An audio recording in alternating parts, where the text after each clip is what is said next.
ઘરથી વસંતીબેન ચૌહાણ એમને 6 ઓગસ્ટના દિવસે રાતના દુખાવો ઉપડ્યો. તો અમે અમારા ઘરેથી મારા બાબુ અને અમે યુએન મહેતામાં રાત્રે 2:45 ત્યાં પહોંચ્યા, ત્યાં દાખલ કર્યા. ત્યાં કર્યા પછી એમને સારવાર આપી. 4 દિવસ એમને આઈસીયુમાં રાખ્યા અને ત્યાર પછી એમને સ્પેશિયલ રૂમ આપ્યો, ત્યાં રાખ્યા. પછી 14/8 એમને એન્જિયોગ્રાફી કરી ડૉક્ટરે ત્યાં યુએન મહેતામાં, અને એમણે કીધું કે તમારે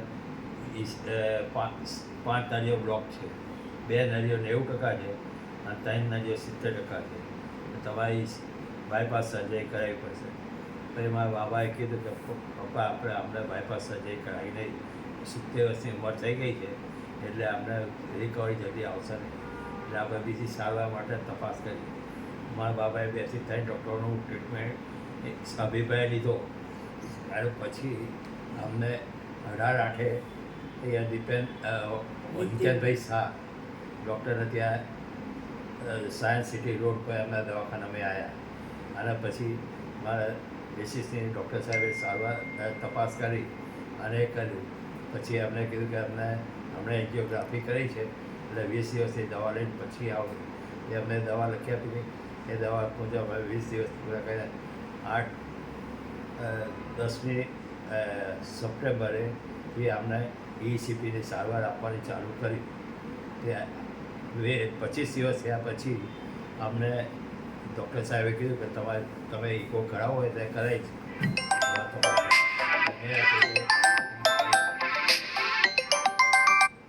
હીરામણી હોસ્પિટલમાં મેં અમને ઇકો કરાવી ગયા. ત્યાં ડૉક્ટર સાહેબે કીધું એ ECG ને ઇકો 2 કરવું પડશે. તો 2 કરાવી. પછી અમને 55%નું સર્ટિફિકેટ રિપોર્ટ આપ્યો, પમ્પિંગનો રિપોર્ટ આપ્યો.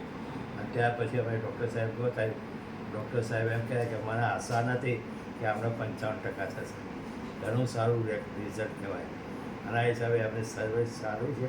અને છેલ્લા 5 દિવસથી મારા ઘરથી મારા ઘરમાં મારા મિસિસને બાબાની મિસિસને એમને કામમાં મદદ કરી, શાક સમાર આવી છે, જાતે હરવી ફરી શકી અને બધી તબિયત સુધારો કરશે.